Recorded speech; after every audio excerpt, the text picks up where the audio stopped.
Сайн байцгаана уу? Соёлын бүтээлч үйлдвэрлэл нь улс үндэсний өрмөц байдал, оюуны дархлааг тодорхойлдог.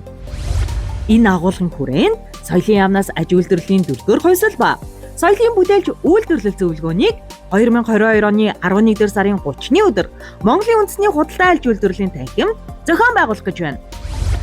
Зөвлөгөөний хүрээнд үндэсний контентын өрсөлдөх чадвар, соёлын бүтээгдэхүүний тэнцвэртэй урсгал, хүсчилсэн хөгжил, соёлын орон зай, бүтээлч хот, үндэсний дүр төрх, салбар хилцүүлгүүд зохион байгуулагдаж, бодлого тодорхойлагчид бүтээлч үйлдвэрлэлийн салбарынхан хууль эрх зүй, хөрөнгө оруулалт, судалгаа менежментийн туршлагатай компаниудын төлөөлөлд оролцсон санал бодлоо солилцох боломжийг бүрдүүлэх юм. Та энэгүй QR кодоор бүртгүүлэн бүртгэлээ баталгаажуулна уу?